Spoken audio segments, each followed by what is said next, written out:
Hello, everybody, for tuning in, and welcome to this edition of V1 Sports webinar. I am Philip Stotter, Director of Sports Science for V1 Sports, and today we're going to be talking S&C, that's strength and conditioning, and that goes beyond just what people typically know us for, which is golf and baseball. And we're going to talk into how this relates to any sport, because athletes are athletes no matter what the sport is. And so we're going to dive into that. I've got a special guest with me, Matt Krause, professional baseball S&C coach, director of the Professional Baseball Strength and Conditioning Coaches Society. Matt, thanks for joining me today. Why don't you tell the audience a little bit about yourself and what you guys do? Thanks, Phil. Hey, listen, like you said, I'm Matt Krause. I'm the administrative director of the PBSCCS, which is the Professional Baseball Strength and Conditioning Coaches Society. That's a lot to say. But my background, like you said, I've been a strength coach in Major League Baseball for over 20 years. Haven't been in that role since 2019. But being with the PBSCCS, I've been with them in some type of board role or like board of directors. I've been the president, and now I'm in an administrative role, helping them out, right? And so one of the things that I do, one of my job responsibilities is to run the trade show for Major League Baseball and also help out with the education, right? So I just want to say thank you for V1 for being a vendor and having that relationship with the PBSCCS for over a few years. All right, so some of the things we do as strength coaches is we evaluate products, right? So what we're going to do today, right, because spring training just started and all the players are getting back with their teams, and what are they doing this week? They're going through assessments. So one of the things that Phil's going to do today is I will be your case study, right? And we're going to run through some movement screens. There's all type of movement screens out there, right? People use all different types of technology, but today we're going to use the pressure mat, right? And what we want this to be is kind of be interactive. We want people to put questions in the little question till, right? Put them in the hopper. They'll send them back to us. And Phil's an expert with pressure mat, so he's going to be able to answer those as we're going through this movement screen.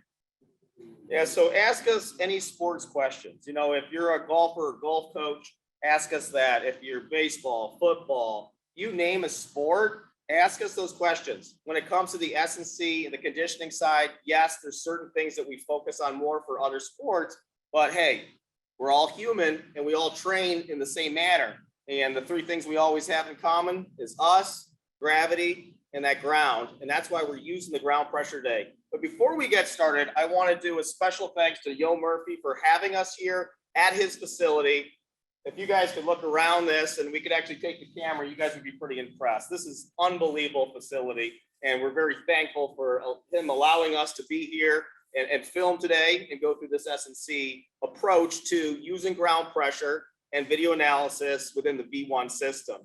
And so instead of listening to me too much, I just want to go through a little piece really quick. I want to talk to everybody that's maybe brand new to this and brand new to V1. So we're a company that we were established in 1995. And for the last over 25 years, we've been doing video analysis over the internet. So we were the first to actually do a virtual lesson as a coach to player or student over the internet. And over the years, we've now seen close to 5 million lessons over our system and 30,000 coaches using this type of technology. And so we've grown to become something very, very big. And for golfers, a very common thing now in baseball. And now this is a new frontier in baseball, ground 100%. pressure. And when we say ground pressure, we're talking about ground reaction force. So whether it's a force plate or pressure mat, we're demonstrating a pressure mat, and we're going to explain a little bit of detail why today that we're focusing this way for player movement, because what we can get from this is some segmentation and some evaluation that gives us a lot deeper insight into the movement patterns, the dynamic balance, the postural control, lots of different things, as well as getting that vertical force that you get from an actual force plate. Both are very great technologies to use when we're measuring, but what this does, whether you're using a force plate or pressure mat, you're able to quantify video. And when I say that, instead of just seeing someone on the screen, right, Matt? Right. We're able to get metrics, detailed metrics on asymmetries, where that weight shift is happening, that force, how fast the person's moving, how slow, what's their reaction to it, what's their mind sensory connection, somatic sense, vestibular sense, whether it's vision and ocular. I mean, I'm going, right? Right, all that's gonna happen. All that's gonna happen. That's why we measure with pressure. But hey, instead of boring you with all that other stuff, let's get right into it.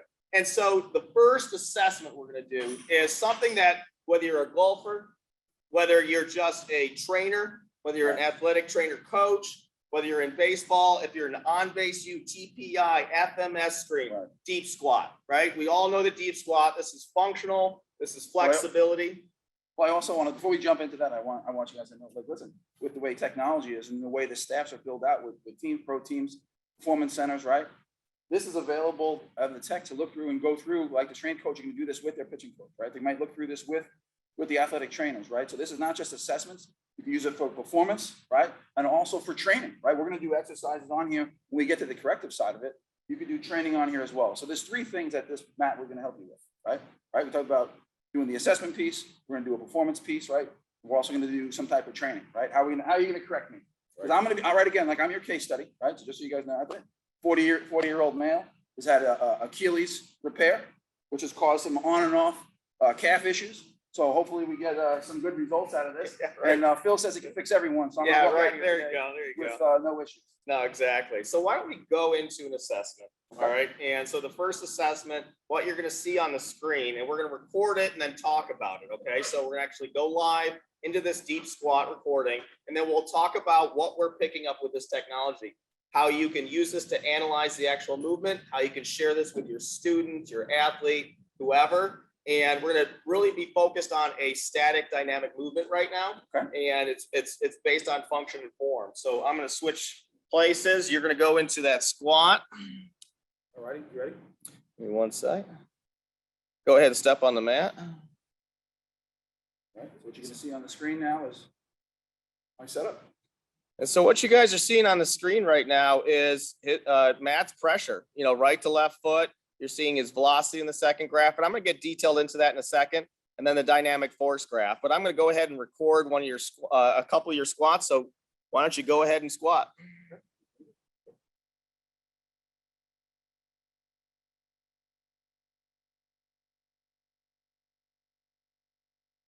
Awesome. Nice job. All right, so let's take a look at what you just did there, and so that everybody else can see it. I'm just going to slow this thing down a little bit. And so if you look in that top graph, that's a pressure percentage graph. And that tells us basically our symmetrical right to left, left to right on either side.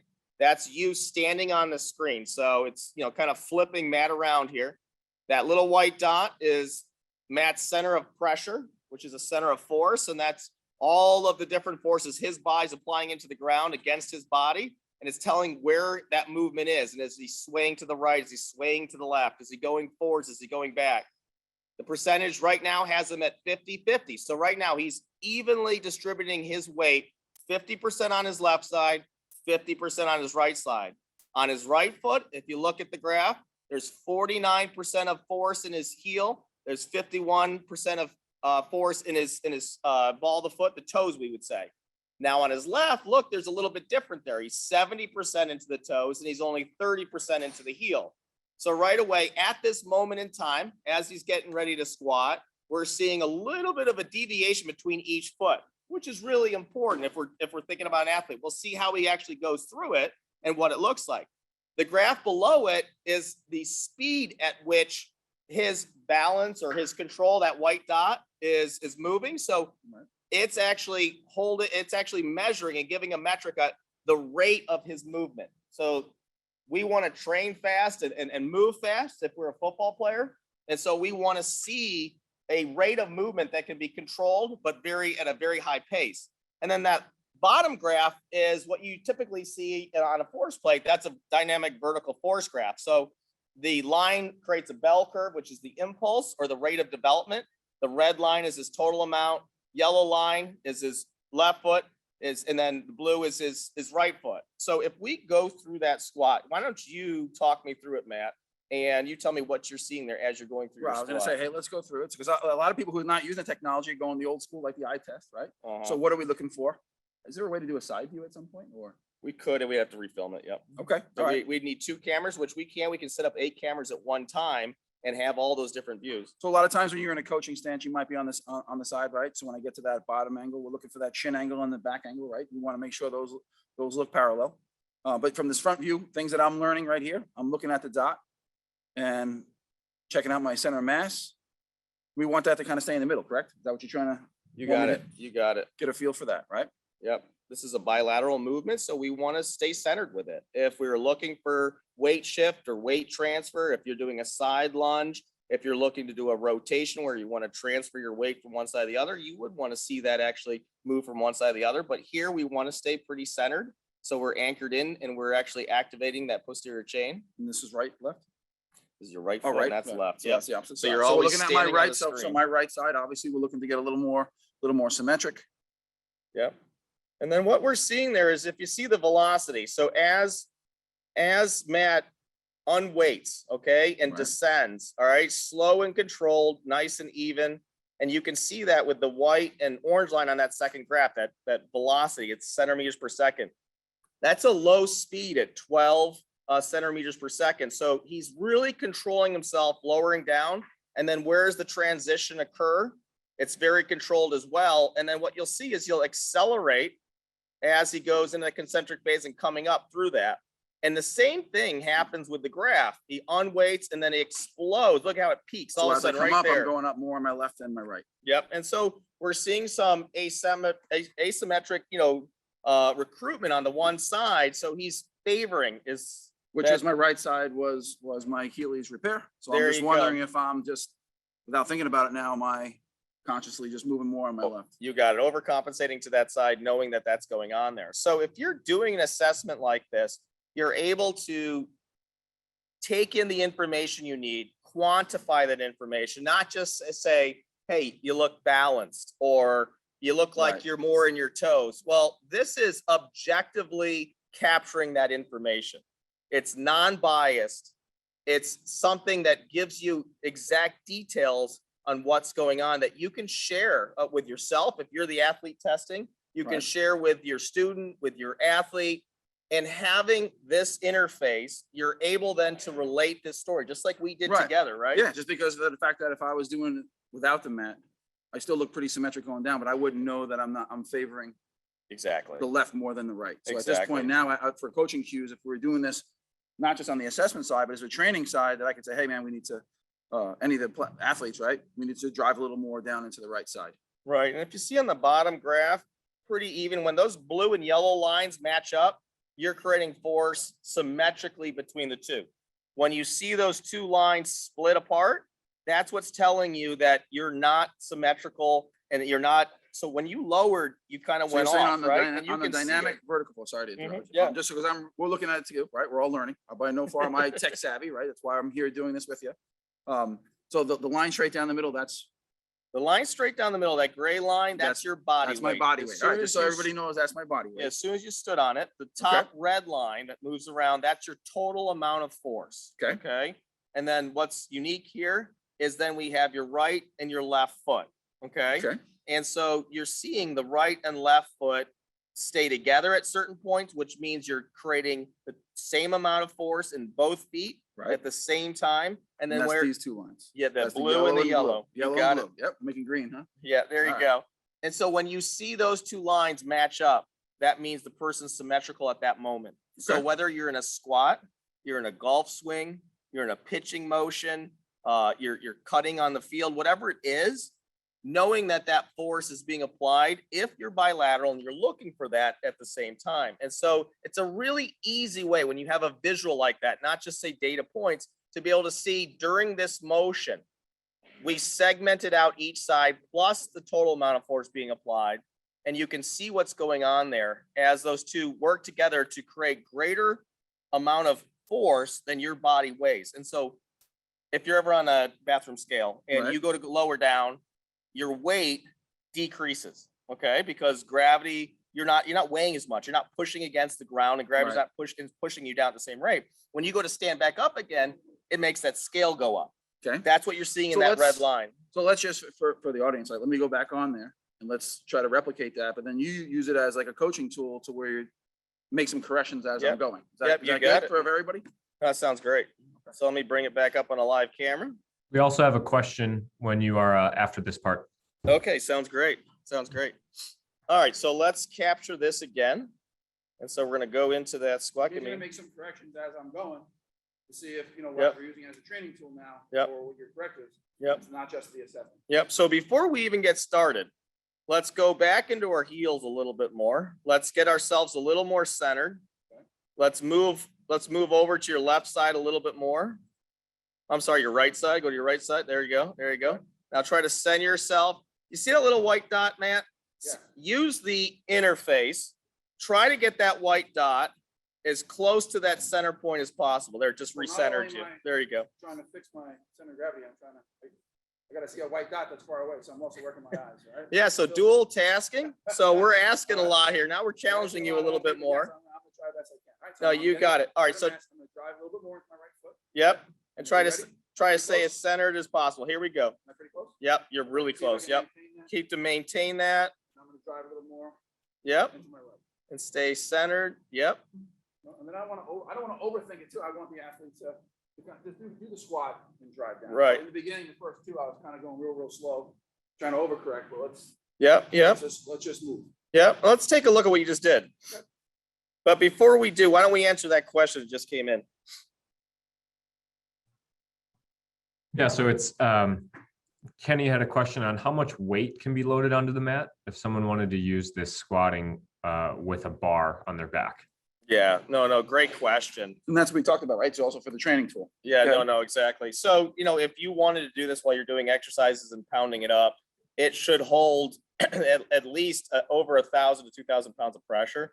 I don't think Okay. anybody's going to be squatting that and equaling that maybe, but it should be able to hold up under that kind of pressure. Yeah. So we also not just want this to be something, I'm learning as we're going, so I'm not expert yet. I'm talking like I am. But what I'm saying is it can be used as the assessment tool, but also in the weight room, right? And on the performance side, it could be maybe used in the cage, could be used, out on the fields, right? Depending what sport it is, on the court, right? So it's something like we talked about. It's going to be used for assessment, performance, as well as training. So it's going to be used in the weight room as well. So you can definitely squat on it. Awesome. Yeah, and something people to know, this technology, pressure sensing technology, is used in aerospace. It's used in automotive industries. You can imagine the amount of force and pressure and weight that is being applied against these sensors. Right. They can hold up pretty good, against just human movement and human power. So let's roll back and let's take a look. So we did some correctives. We saw that the centering was a little bit off. You weren't as symmetrical with your force load. And so if we roll this back and take a look, and I'm just going to slow it down a little bit for everybody. But I want to know, and maybe even the audience wants to know. So let's just say we're doing this corrective. Would this be, and let's just say this was in the weight room.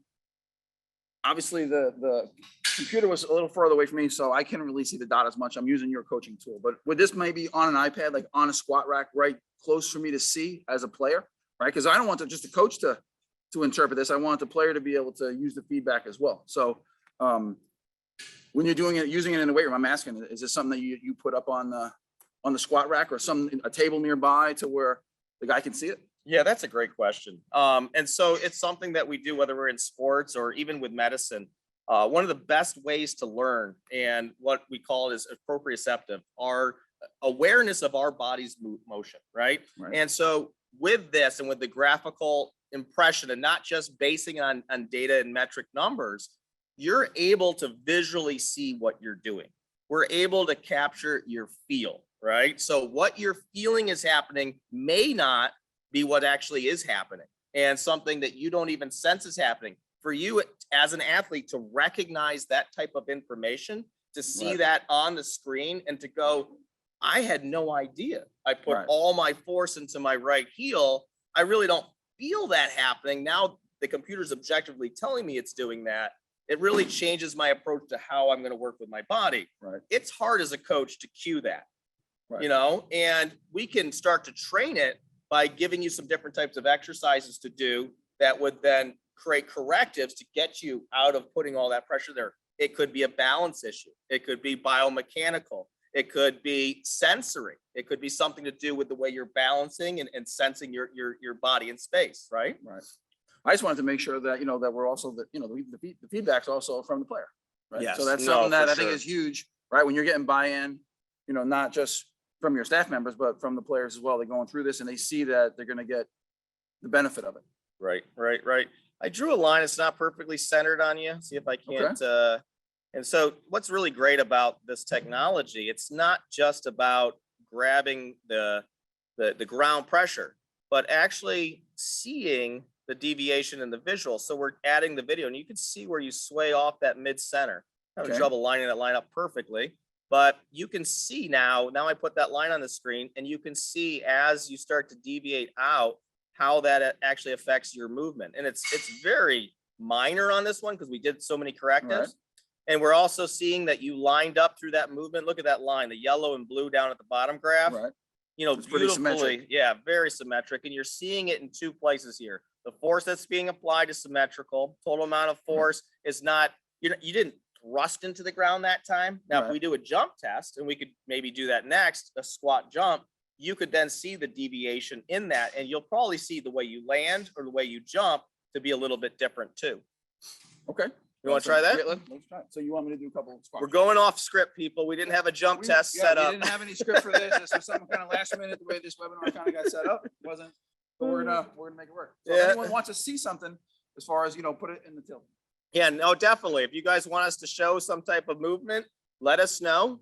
Let's go through this and then we'll ask for some more questions again. But we're gonna film a little squat jump test right here. And so you're gonna squat down, jump as high as you can, and try to land as symmetrical as possible. Yeah, this should be interesting. Ready? And go. Let's do another one. Awesome. All right, people. So pressure mat doing jump tests. All right. And seeing the same type of graphical information, but we're getting segmentation of where that force is being applied. I'm going to walk everybody through that in a second here. So Matt right now is down in a squat position, do a squat jump, and you're going to see him stay, he's unweighted right now, right? But he's kind of his base weight because he didn't lower down into this. All right. And so then he explodes, and his rate of development, you can see in the impulse on the bottom graph there. And you can see that rise up and get to, that's about 2 times your body weight that you're creating force. Okay. Right here. Third graph down, right? And so very symmetrical again. What is the symmetry in takeoff? Okay. What's the velocity? All right. Where are you pushing off on my left? Where are you peaking out? It did pretty good. It got a little bit, off, but pretty good. How much velocity is going into this? So the movement at 172 centimeters per second. Then we have the time. You can actually gauge the time that you're airborne. Very nice. And then here's a really important thing, especially if you're dealing with an ACL injury, you're dealing with some, athletic injury or case like that. Return to play. Eccentric, how do you land? And you can see segmentally, you're landing to your toes first and then putting pressure into your heels. Right.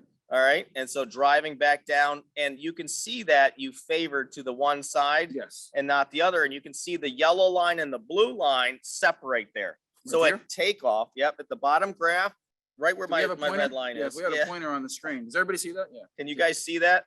Where there creates that separation. Michael, can you see the hand on the screen? We can. Okay, cool. Okay. Yeah. All right. So right in this area here, you can see the separation between the two as Matt's landing. So that means he favored the one side, and in the top screen, you can see that. You can see that he favored that. And I actually have the map the opposite way, so it is this way.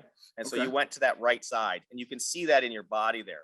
So right heel on that top side, 97% in that right heel, and the way you landed into it. So on my injured side, my rehabbing and returning side, I'm putting more force into it. You ended up getting a lot more force over there. So you ended up. I'm a righty by nature. Yep, peaking down and then driving to that side. All right. Okay. And so then as you came out of that, and you can see the unweighting, you see how the total force came below your body weight. Okay. Right. And so we're gauging this. All the data is there. I'm not getting into all the numeric data, right? I don't want to bore and confuse people on numeric data here.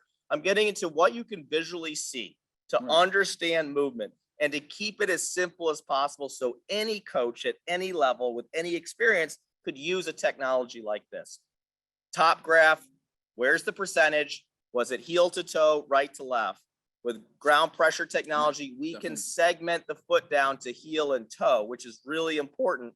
What's the velocity of my movement? So where my center of force is and the velocity of it and which direction it's going in. And then just like in a force plate, we got the value, the vertical value of force right there. And we're able to capture right to left. And then we can see, is it heel or toe, right to left? So if I'm generating force in something that we know in baseball now, if I'm generating force, there's going to be a greater chance for greater power, right? From acceleration and force in the rest of my body. If I've got good energy flow, if that gets to the rest of my body, right? And I can harness that. Okay, so basically on this jump, as I'm going up, I'm leaning towards my right. Even my center of mass is moving to the right. It's kind of odd, man. I would have thought that I would have favored my left. You know what I'm saying? As far as no, exactly. So let's re-jump. Now that I know what I'm supposed to look at, and let's pretend like I'm no for sure. First time doing it. No, for sure. And let's see if we can make if I can make a correction. So let's go into a corrective. So we have in medical, we say we have a diagnosis, and now let's go into treatment, right? So the corrective happens here. How do I fix it? Having the player, the athlete actually see on the screen what the deficiency is, or maybe it's not a deficiency. Maybe this is something you're trying to teach. This gives a visual interpretation of what needs to be accomplished to create that end result. You tell me what you want me to do. You got it. All right, so we're gonna do another jump test, and then we'll pause for a question if anybody has one. But give me 1 second here. I'm gonna load it up. Look how quick we can actually measure this in. And then we're gonna go ahead and start. And I want you to try to stay as symmetrical as possible through it. And let's, Is the ball in the middle? balls in the middle, let's squat jump. Ball back. Awesome, awesome. Just one's good. Yep, just one's good. And so let's take a look at that now.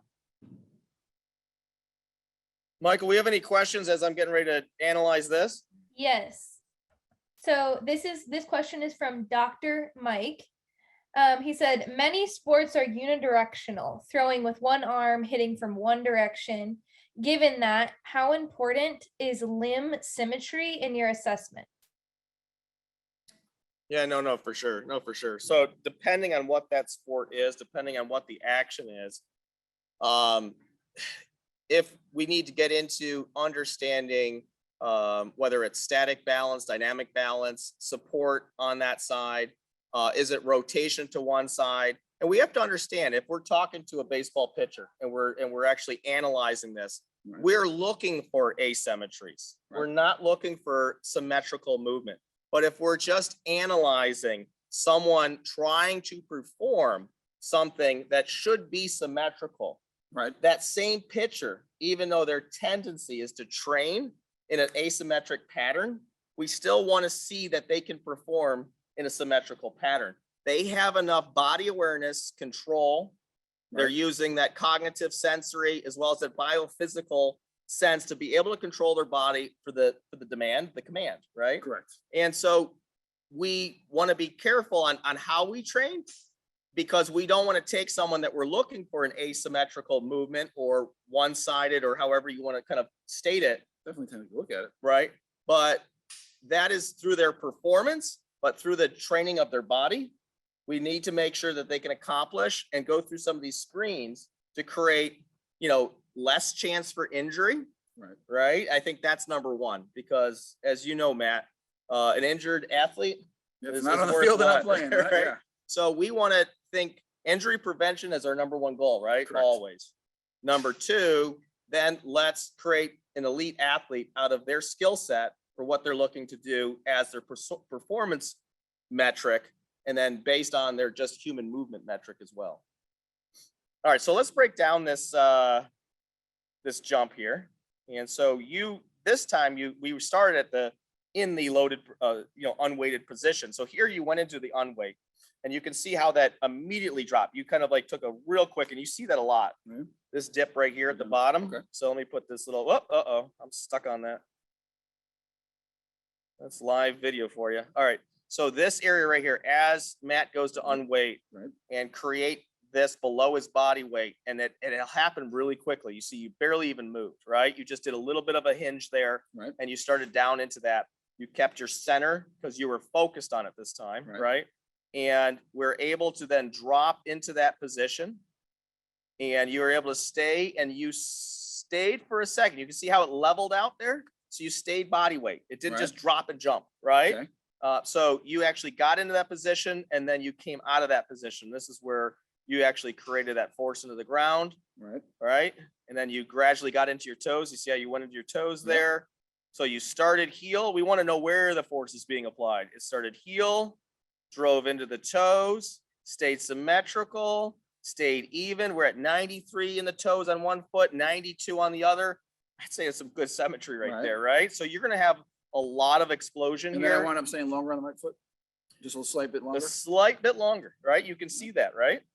And you can see the deviation in the bottom graph, the blue and yellow line. You can see where one took off before the other, right? And then the velocity that actually occurred, right? And we peaked out right about here and then came out through. And then in the descent, this is hard. This is the hard part, especially if you're working with an athlete that had an injury.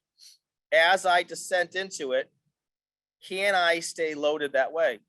There you go again to that right side, right? It's just Which your is weird. compensation Yeah. pattern.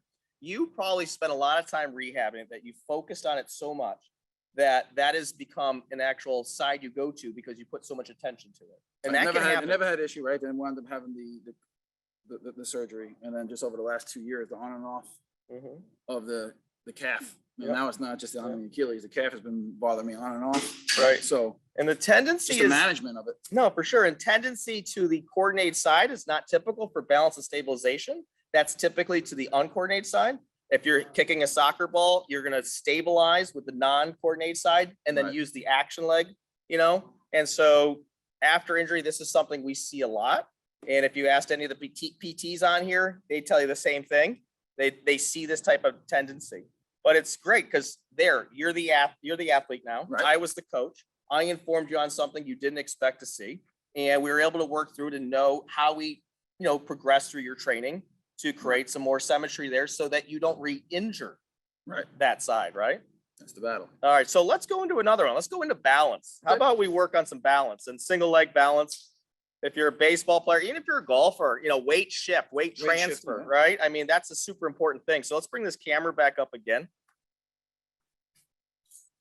And we're going to go through a single leg balance, and we're going to do it with our eyes open.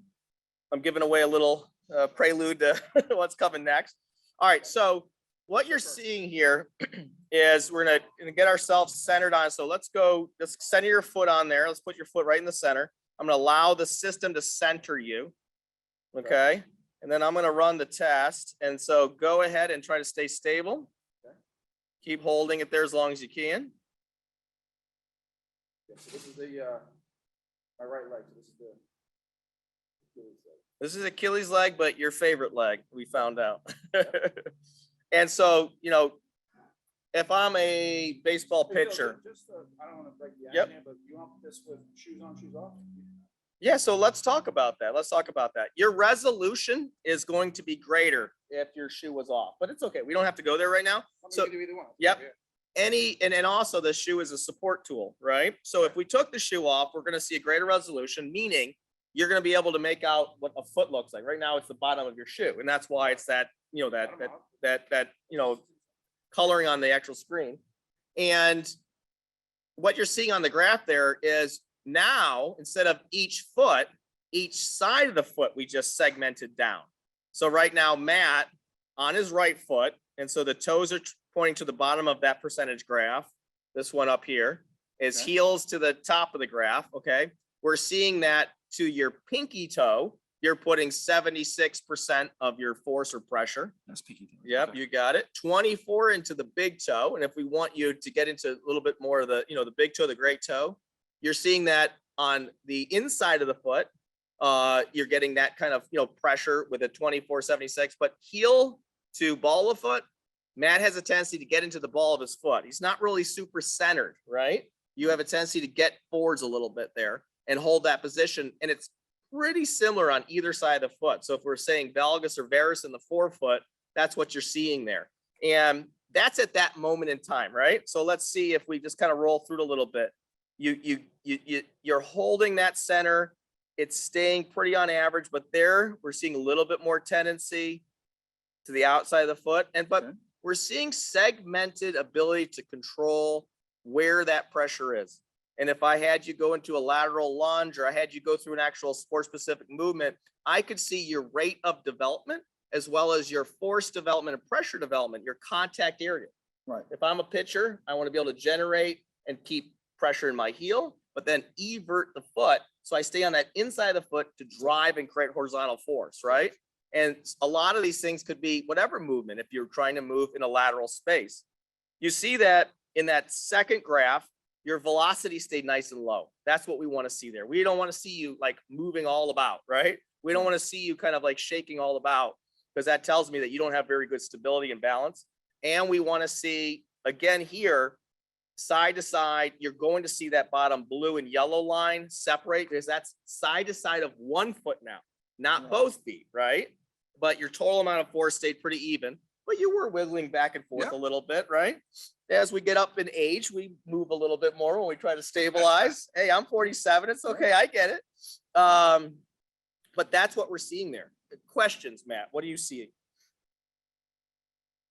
Oh. No, I mean, just from what I experienced on there, I could definitely tell that I was moving a lot to the outside of the foot to get it. I could definitely see on here. That's why I want to do one without the shoe. Okay. And to kind of get a feel for it and see if there's any difference. Yep. No, for sure. So why don't we do that? Why don't we jump into that while Matt's going over there? Do we have any questions coming in? Yeah, so I think you're really answering it probably right now, but how specifically can the mat be used with personal training clients? Yeah, great question. How can you use this system? So the pressure mat with personal training clients. Oh, yeah. I mean, if you're a personal trainer or a trainer out there, and I'm going to let Matt answer this in a second. This is an incredible tool for assessment. Forget the days of just, creating a body. If we're looking more for function and movement and for sport or for everyday life, and every activity we do, I consider a sport, even if it's just going for a walk. That's your sport. If that's the only thing you do is activity, right? How can you perform it better and not get injured doing it, right? So, but Matt, talk about as a coach, as a personal trainer, how you could use this. Well, definitely as a personal trainer, I will be on camera. All right, no. But just for the person who asked that question out there, sometimes as a personal trainer, you're actually you're trying to create even a difference, right, for your clients. Why do you want people to come to you, right? What's the difference, as far as you creating value for your clients, right? And then, if it's not in a performance type scenario and you just have, a regular person that comes in or a non-athlete, right? And you're creating something different for them to help them improve their quality of life, like you talked about, even if it's just them walking. If you're helping them with their rehab, you're going to be able to use this technology to put them in a better movement pattern, right? Get them into moving better, and that's going to help them with their overall quality of life. Yeah, so incredible tool. And remember, V1 is set up. Why don't you jump back up there? We're going to do that with the barefoot. V1 is set up to communicate with your customer. If you're a personal trainer and you've got people out there doing exercise, you want to send them some different drills through the coaching, through the tool. If you want to do a virtual, assessment of them, they could do a couple of squats. Say it's someone lives in California and you live in Ohio, and you want to run them through a screen, have them video themselves. You can then, analyze that. This can become a great tool for trainers, for coaches, with reach to anywhere. And the amount of, personal trainers that are now on social media, it's unbelievable. I could just say, the first time that even you introduced me to it, me to demo it on my own, right? You sent it to my house, right? I got it in the mail within like a day or two. I wound up setting it up through some easy instruction, right? And then you ran me through like a little screen at the house, and then you wind up shipping the thing back. I mean, at the end of the day, you can accomplish anything you want, as far as through the internet now, because everybody uses the internet in some capacity. As far as hitting coaches do it, pitching coaches do it, trainers do it, physical therapists do it. You got the telemed.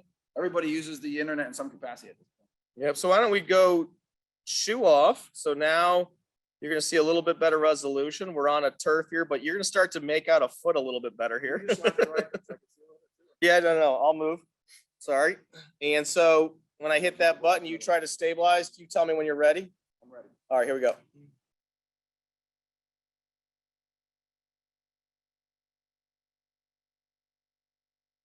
Just for the fact that I knew I was on the outside of my foot, I'm really trying to drive down on the big toe. Obviously, that immediate correction, right? Seeing that biofeedback, getting that understanding of what you were doing, and now that's done, let's take a look at that.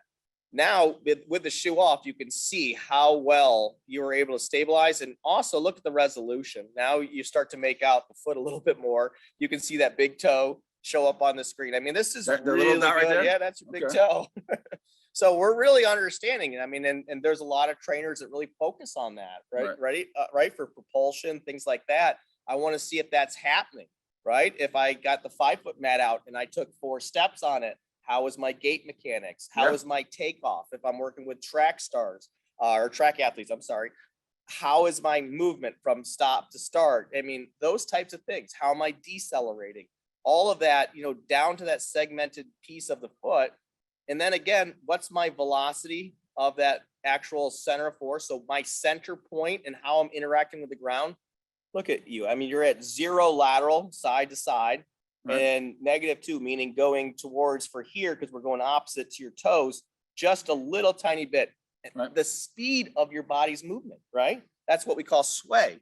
It's very minute, very little sway going on. Let's roll on the left, because obviously now that I know I'm grinding more down into my big toe, I want to go left side because I've had some history of issues with my big toe. My left side, I probably avoid it. I'm wondering if I'm totally on the outside of my foot on the left. Let's do it. Let's do it. That's what's good about when you have a broken case study for your webinar. All right, you tell me when you're ready. Hold on a second. Let me get this queued up. Yeah, I'm ready. And we're going to start it out. There we go.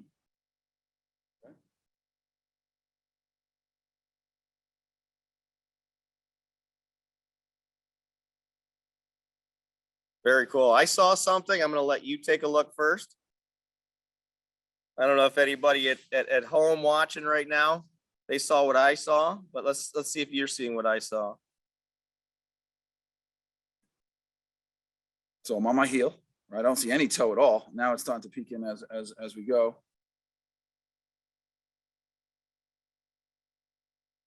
Lateral. Yeah, that lateral tendency, you saw it, you guessed it. Right. You kept going to the outside. Okay, is that a contact foot issue? Is that a ankle? Is that a hip strength, right? That you're leaning into those muscles and not recruiting those muscles to stabilize to get the inside of the foot. This starts to say, hey, let's take a look up chain, right? Maybe it's happening up the kinetic chain into the hip that's causing you to not be able to stabilize on the inside of the foot, right? Yep. Because it's hard to see if that's happening visually. If you look at your body, it looks pretty straight, but we're seeing it with this. But I'm not coming to the toe at all. And I do feel it more up the leg. So on my right side, I definitely felt it more in my anterior tibialis. Like I'm using exactly the anterior part of my leg. And then on this side, on the left side, since I had a bone spur in my big toe, right? Got it. So I probably avoided some of the mobility in that issue. So I wound up using the outside side of my foot, and it's moving up the chain. Right. Yeah. So if you're a TPI certified coach, if you're on base U, if you are FMS, if you are whatever, ACSM, I mean, whatever it is that you're doing a screen or whatever you're doing functionally with an actual athlete, what you're seeing here is how to quantify what your eyeballs are seeing. And what you're also seeing is not only are we getting diagnosis of what's going on and objective, non-biased information, we're also able to capture this in this video, capture it and quantify it, and then relate it to the actual person performing the actual movement, which is the athlete, the student, the client, whoever it is. You can have a really good conversation with them. You see, just through that cueing, we didn't even do corrective exercises. Right. Wait until we do. The corrective exercises are going to cement that change, but that sensory recognition to know, okay, I was, out of position is a huge first step for correction. Right. Imagine what happens when you go to, and say you're a golf coach. Now you're doing the S&C side, working with them through a TPI screen. You see this type of stuff. Now we've got them actually, hitting balls, right? Now, when you cue, you can relate back to a basic movement like stabilizing on one foot. Remember when you were there and I asked you to get into that, try to get to that position again, just like you did, because that's a lot simpler. And now let's actually swing out of that position. That's how you can kind of relate this or reverse engineer this back to this actual From principle the assessment movement. to the performance piece. You got it. You got it. Let's try another one here. And then we're going to kind of wrap up. We're running out of time because me and Matt could work on this all day. We have fun with this, you know? Well, I gotta correct myself. I'm trying to have that quality of life. What I want to do is I want to show a little gamification. Okay. And so how you can use this, and we're just going to do a live feed in gamification. So when I say that, and you're cueing somebody and you're working with an athlete and you want them to do a certain move, how can I get you to do a certain move? And how can I multitask that move? Most athletic performance is complex. There's a lot of different things going on in different directions, right? So Matt, if I have you stand on that mat and I'm going to have you get in a wider stance there, face the camera, both feet. And what I want you to do is I want you to concentrate on just making that little white dot go toe to toe. Put it on as much pressure into your toes and then go from your right to your left, kind of make it move side to side. Go all the way to your one side, all the way over without moving your body too much. Try to just push into the ground and push that force. It's not easy. It's not easy to actually do that, right? But not without shifting, right? So if we don't want a lot of weight shift, but we want to see some force shift into that movement or getting that force there, this is a great way to start working with the athlete in a biophysical way to actually get that movement happening. Now let's shift, move your whole body, shift from backside to front side, right? Yep. So let's just stay on the toes. I'm sorry, go from right to left again, but shift your body with it and watch where that white dot gets, okay? And try to get that white dot in those places and really push into each side with it. Yep, and push into the other side with it. That's awesome. That's awesome. All right, let's try it with your heels now. Let's go into your heels and shift again.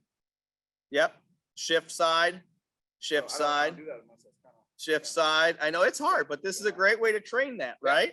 Great way to train it. Now, if I'm a golfer or I'm a baseball player, I want to go heel to toe. Let's try to go heel to toe. Let's go angular, okay? Let's go back heel and then get into the front toe. Yep, let's go back toe. I'm back heel, I'm sorry. Yep, right heel, left toe. Yep, so here's a way of correctives to start to work with the athlete, all right? Now let's actually move my arms with that motion. So rotate with that action. And you'll find that you're going to start to shift into it a little bit more. Yep. Yeah. Yeah. Trying to hit a home run right here. No, this is good. And so this is a great way to work on controlling your body in space, knowing your body in space. And then if I asked Matt now, hey, I want you to close your eyes and do that. And let's see what that movement looks like. And what you'll typically see is as I take away his vision, he's depending now on his vestibular and his somatic sense to be able to move his body. It's not so easy, right? If I put something underneath his feet, he would then be on a perturbed surface, would be harder to control his balance. You can do that. And if you put something on his feet and it made it hard to control his balance and eyes closed, even harder. All these play into the performance of an athlete. And these are all really important things to think about when we're actually screening or training. We didn't get into a lot of screens today, but we gave a really good understanding of how you're quantifying and working with athletes. And it doesn't have to be just during a baseball swing or pitch, a golf swing. What I would recommend, and Matt, you tell me, if we are focused on athletes, I mean, you're probably not going to fix them or develop really changes in their performance without getting into a place like this and getting into that weight room, working on, you know, whether it's flexibility, what that function is, that strength, their form, right? Their form and movement, you know, how much force they're applying in their movement is where this is where it's done, right? And it's really important to understand this is a place, and this is what all coaches should think about. And I want you to hit on it really quick as we're wrapping up. I want to get some questions. You know baseball, you are baseball. In baseball, how has it changed from how it used to be to now? What is the focus? Well, now it's you got to take that centric approach, right? while we're doing some of these drills, right, you're going to be working with either your pitching coach or your hitting coach, right? Oh, we're over here. Yeah, we're here now. Yeah, so we got a few cameras. I'm sorry. So we're back up here. So you're going to be working with the hitting coach and the pitching coach. And listen, that has evolved to where they're just as knowledgeable in certain things with the biomechanics of the swing. They're all doing the deep dive into that as well. So, but you're going to have a full staff, right? So you have your sports science department, you have the strength department, you have the medical department, and the coaching staff, and you're all going to work together. And they're all going to take this information and kind of work together to help the player, right? We want to get the result that they're looking for, right? So from this point, of doing some of these assessment pieces, right? But also having the hitting coach, right? Do you see the same thing when they're in the cage? And also, this is so easy to use that it can go from the weight room to the cage to even out on the field, right? Let's just say, obviously you can't use it in game, but we're going to get an assessment piece. We're going to be in the cage, and we're also probably using batting practice. No, exactly. Right. So you can go from the same thing on the other side, and you can put it in the bullpen. Right. So we're going to be able to look and make that correction, but more eyes are going to be on the information than ever before. Right. Everybody's speaking the same language. They're using the same technology, no matter it's in the weight room, whether it's in player performance, whether it's hitting, whether it's golf, whatever it is, whatever sport it is, right? Whether it's on the field, we could say, right? Or it's in the conditioning space. Right. You're using the same technology, speaking the same language. How do you relate that information together? It all falls into, and you used the word before, what everybody's taking sports to now is player development. There's this focus on player development, and it's not just how well I hit, it's how well I do here and how I train here. And one thing I didn't show for those that are new to V1 and what this technology is, it's a thin little mat that you could throw down anywhere. On our mobile, it works on an iPad that you can plug right into the end there, right? And so it makes it, no matter where I want to take it, I can use it anywhere. I could have it in the training, working with a guy doing a squat or a girl. We could take it right out to the actual cage and start hitting with it, compare that data.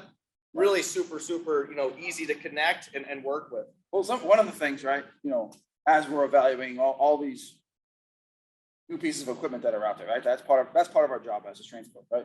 And you also want something is it easy to set up? Okay. Does it take longer? Sometimes you've seen some things out there that take longer to set up than it actually takes to actually use the piece, right? That's something that's not functional, right? So strength coach is looking at, this is easy to set up, it's easily movable, right? It could be used anywhere in this whole room, right? So that's one of the things that we're looking for. So does it check that box? Yes, easy setup. It's easy to put down and run through it. Does it help with assessment? Yes, right? Does it help with performance? Yes. Does it help with the training side? Yes. So it's starting to check some of these boxes of things that you're looking for. So for me, that's something you're going to gravitate towards. And then also when you start doing it and you're using it, right? That's why I want it to be the kind of case study. I want to go through it. There's not a piece of equipment that I ever purchased for a team or myself that I didn't use it to see, hey, does it work for me? Does it fit into what Matt's trying to do, not just for myself, the organization, for the medical staff, training staff, coaching staff. So it checks a lot of those boxes. So that's just something as a strength coach, you are looking at these things as you're going to do implementation. Right. And, technology can be crazy. It can be, maybe it's something I don't understand, so I'm not sure I want to use it. Right. And that's what we really wanted to focus on today, was showing that even if it doesn't look as intuitive as you think it is, it really can be. Broken down, it's pretty simple. It's simple. I was trying to get to. I didn't get to it, but that's a good point to hit on, that it's simple to use. There was a visual aspect to it, plus the data. Yep. It's not overly complicated. Listen, I'm not tech savvy. As we're moving into this and we're evaluating all these new things, right? But I'm learning as we go. But it was something that I could put my eye on, keep the ball in the center. If I want to keep it real simple, listen, in baseball, let's be honest, not everybody speaks the same language. We have people from all over the world that come in, and sometimes you need something that kind of brings it together, that I kind of point at, right? Or I can just, not everyone. So you're trying to bring it all together, right? For everybody, right. Guys, I was going to take some questions while we're wrapping up here. But I really wanted to go back to one point before we get to that. What we saw today is quantifying movement, right? So your relationship as a human being, as an athlete, as a coach with the ground, all right? And it's critical to performance. It's critical to understanding how to prevent an injury. understanding how your body moves, and we're all different. We all weigh something Correct. different. We're all different heights. Not all of us. So there's no ideal movement. There's ways to move that can prevent you from getting hurt. That's why we do screens. So we Right. put you in certain limitations so to see if, and we exploit you to see if there's a deficiency that's happening. That's why we do those things, so that we can train from that and we can start to create those correctives. And that's how we start to put that treatment plan or that exercise strategy in place to condition you. And you have to have a North Star. You've got to have something to follow. You cannot just go in and say, hey, let's try these 6 because Sam did really well after he did these 6 exercises. No, we've got a baseline, we've got a screen, we've got to understand what we're trying to achieve. This makes it really simple to capture that North Star. Well, listen, I appreciate this vending opportunity. Right? So I appreciate the relationship with the PBSCCS and V1. Phil has been a wealth of knowledge, and he's always, listen, part of this is the education piece, and we're learning how to integrate all of these things. I also want to say thank you to Yo Murphy Performance.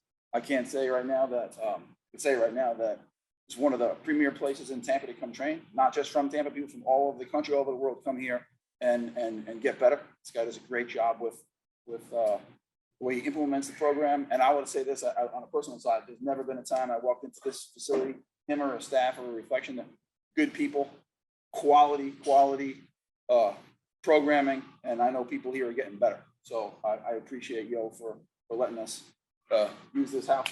Yep. And V1 thanks you, Matt, and PBSCCS for joining us on this actual webinar today and all your knowledge. And again, yes, Yo Murphy. I mean, I wish you guys could see, and I don't really want to move the camera and make everybody dizzy. This is unbelievable. And what I saw walking in here, I was completely impressed. But let's end it with maybe 1 or 2 questions, and that's probably all the time we have for today. Yeah, we just have 3 minutes left, but we have one final question. How would you diagnose in which direction a student was pushing for a sport like golf? So I'm going to repeat the question, because I'm not sure if I heard it. It's a long one. I think you should repeat it. Why don't you repeat it one more time? One more time, Okay. Haley. I'm sorry. How would you diagnose in which direction a student was pushing for a sport like golf? So diagnose what direction an athlete is pushing. Is that still on? All right. Yes. Wow. For a I'm no golfer, It's but here we live go. right now, right? Got a So let minute. it center. Let Wrap it it up. center. Okay. So if I'm working with someone and I'm and listen, I'm not a golf coach. Let's just put that out there really quick. Never mind. All right, all Let's right. do it. And I'm laterally trying to move. I'm trying to transfer weight. And the way we transfer weight is we don't want to see a lot of, mass movement. We want to see more of a force movement. And so if I go into my backswing, I'm going to actually push from my front side. Okay. And so that's going to drive me into my backside. I'm going to then put my pressure into that backside. So if I go back into that, I'm going to want to see that go back into my heel. So I'm leveraging stability and balance. All right. And then with a rotation, I'm going to want to go and shift into that, forefoot, into that toe. And then as I post up on that front side, again, I'm not a coach, golf coach. I want to actually drive that heel into the ground, right? So that I'm transferring that energy to the upper half so I can bring that through. So in what direction? We are moving in lots of directions. So we're moving towards our trail side and we're moving towards our posterior side. So our heel, we're moving now to our lead side and we're moving now to our anterior or our forefoot. And then the change of direction that creates that rotation, right? That's going to then drive back into that heel. And so you're able to see that, which Matt just showed on that screen. You're seeing that happening. Now, granted, sometimes I don't want to create a lot of rotation in the lower half. I want to control the way I move. Then I want to go toe to toe. Maybe it's, midfoot to midfoot, but that directional movement, what and where my force is being applied, even if my mass doesn't move, is where I'm generating energy into the ground, and the ground is pushing back on me to get the rest of my body to move. Because that's what's really happening, and that's what it's capturing here. It's capturing your ability to create force into the ground. The ground's not going anywhere. Trust me, it's a lot bigger than us. Oh, yeah. it's going to push back against us and it's going to cause my body to move. Am I in control of it? How much force can I create that will equal an opposite reaction to me? So if I create greater than my mass, I'm going to become much more powerful. Right. If you walked up to me right now and you weighed 400 pounds and you had all that force, you'd be a lot more intimidated, right? That's a lot more force that you can actually create by being able to understand how to harness the ground and use that energy and then accelerate that, which gives us the power of movement. Awesome. Well, I appreciate it. Yep, This no, has been thank you great. so much. Appreciate spending some time. I hope everybody got a little bit of knowledge there on how to screen. We didn't go through a ton, but understand, it doesn't matter if it's golf, baseball, tennis, you name it, any sport, right? Right. What we go back to when we do screens is just personal body motion, right? And understanding that functional approach to how to understand what is this person capable of? Is there a ceiling? Is this person only going to get to here? Is there a chance for injury if I have them perform something?